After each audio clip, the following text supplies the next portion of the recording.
Players, what a great place to play where you win a conference or a division championship. You put 500 some yards on the board, and you still feel like you didn't play very well. And you know, you win whatever straight conference games or whatever. I'm not sure what all that stuff's going on, but there's no place else you'd rather play or coach that you have high expectations. And so the good thing is we won a championship, division championship. This gives us a ticket to the championship game, and then we get all focus on our rival. So certainly could have played a little better in some areas. The darn turnover thing, and then the missed tackle near the end of the game. We get out of that thing with only giving up 20 points after those turnovers. You're pleased, but just that big hit that kid had, the 90-yarder, and then that last one just sits in your stomach the wrong way. So we got some work to do.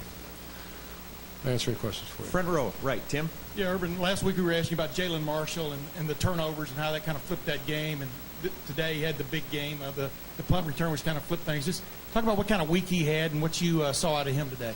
Well, we want to have we have to stop. First of all, we got to stop the turnovers. And there's going to be a ridiculous amount of effort on pressure on the coaches, too, to make sure we're all teaching the right stuff. And I'm seeing, like Mike Thomas's ball was down here, so we got to get that fixed. But I never want to have a program where there's not aggressiveness in it. And same with JT, too. There's a miscommunication, a ball tipped, a miscommunication on a second pick. But that I don't want to. We still threw for 300 yards, and that's just want that kind of team. And sometimes you make a mistake. As long as the mistake's not effort related, we're okay.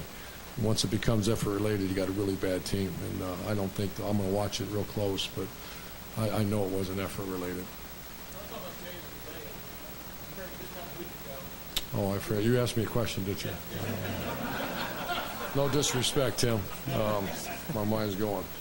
Jalen, once again, I guess that was a long way of saying that we don't. Once again, if there's an effort problem, Jalen Marshall won't play. And it's not an effort issue with him. He's a talented guy, and I think that was good for his confidence. He's going to be around here a while. He's only a freshman, and very talented freshman. And he's carrying a lot of the load now. That position was manned by him and Dontre, and now it's all him. And a young guy by the name of Noah Brown's coming on, too. Front row left, Bill. You as a coach are focused on just winning the game and not the broader picture, but there is a broader picture. How this game is not going to be the kind of outcome that's going to impress those kind of people. Where are you as a team right now? Do you feel like we're conference division champions? We've won a bunch of games in a row. We have some work to do. Sometimes in college football, things don't go exactly as scripted, and kind of went out. You jumped out to 14-0 lead, and the stadium was dead, and we were dead, and then the state. I'm very much appreciative of that stadium. The second half was outstanding, and our guys played like it. So we're fine. I mean, we just gotta. I guess you could, whatever the score was, somewhat of a close call. That we just have to play better, but we still are division champs. Front row right, Bo. Urban, Tevin Coleman, one of the best running backs in the country, obviously. Yeah. And for much of the game, you guys had him. But it's really two runs that account for so much of his stuff. How do you, obviously you guys have played back-to-back great running backs and have kind of had a couple of runs that have squirted out. How do you kind of get that fixed? Well, Kevin Wilson's a good friend of mine. I grabbed him before the game, and I guess he didn't play against us last year. He was hurt, and I said, "Where?" Because I didn't know that he was there. I haven't studied it that close. And you watch this kid. I remember on Wednesdays, every Wednesday I start watching him. I started watching that game against Rutgers last week, 300 yards. And the thing that's impressive, he gets in the second year now. It's over. And I asked Kevin about him. He says he's a great Christian kid, a great kid, and wish him well in the NFL if that's what his desire, because he's a really good back. He's a top 10 back, maybe higher than that. Far back left, Austin. Urban, there was a report a couple days ago that Noah has an appeal against Spence on Tuesday. Is that something you can confirm or address maybe his status moving forward? I do not know much about it. I think there is an appeal. I'm not involved in the appeal. I think there is. I can't confirm or deny it because I don't really know the specifics of it. I think there is. Front row right, Todd. Urban, a couple of Tim May quickies. Got up 14-0. What happened? I mean, just you said that you guys were dead, but well, we kept being aggressive and we turned the darn thing over. One was a miscommunication by JT. One was a tip ball that Evan Spencer usually catches that thing. And then Mike Thomas is one that we got to get corrected because he has a tendency to keep that thing low and then boom, boom, boom. But we wanted to come out, keep going and going and going. And I don't want to say it backfired. We just got to take care of the ball. And then, do you think the extra, I don't know, attention, the Heisman talk affected JT at all this week? I'd like to say no, but I've done this a long time, and so I don't know. That's something that I'm sure. Is he coming up here? Yes, sir. Yeah, he's a neat kid, and it's just, we hear the word Heisman. I've been there a few times and watch what goes on there. That's real. That's your mouth starts to go dry and all those kind of things when you mention Heisman. And so, did that happen with him? I'd like to think not, but I also have been around for a while, so probably we got to manage through that stuff. Far left, Doug.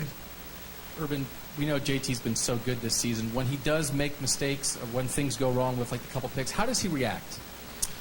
Oh, like a mature guy, very disappointed in himself. And Tom Herman, a lot of times, because I on purpose, I count 20 backwards, and I'm not the greatest quarterback coach, and they don't need to be hammered a little bit on the sideline.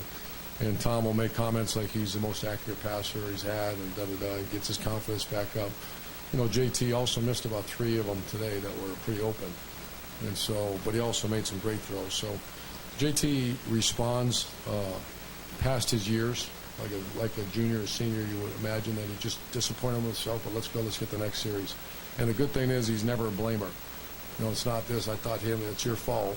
And I think Steve Young talked about that once. And the greatest thing a leader can do is say, that one's on me. Follow me, we'll get it done next. That's kind of leader he is.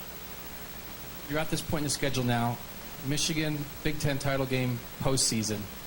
The team you have going into that, what's your confidence level in the team you have for that stretch? Well, great. I'll tell you more after Wednesday's practice, but we're week to week like most teams in the country. You see it every week as someone gets upset and someone loses a game that they shouldn't lose. And we had a 2-score win over Indiana at home. And but all focus is we don't worry about above and beyond this next one. We know the history of this game. Regardless of records, regardless of anything, the most motivated, most prepared team will win this next game. And that's this rivalry. I know this rivalry. And this is the most prepared team, the most focused team will win this game. And last 2, far right, Clay. Speaking of that, how does the pace for next week change around the Woody? Well, it's big time. The players will get tired of hearing that song that I always play, and it's nuts. It's insane. It's the same way it was when Coach Bruce was in 1986 when I first experienced my first rivalry game.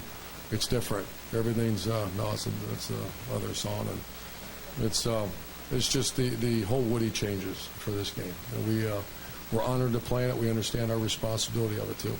And far left, Ari. Last question. Urban, since you've got here, you've talked about the importance of bringing along the H-back position. Jalen today had a short route he took long. He had a punt return, receiver downfield on an out route. Seemed like it might have been the most complete game you've gotten from an H-back. Is that fair to say? That's good. I think we have to recruit 4 more guys like that. So if you guys know of any guys that want to have big numbers at H, spread the word. That's what. To answer your question, that's what we look for at that position.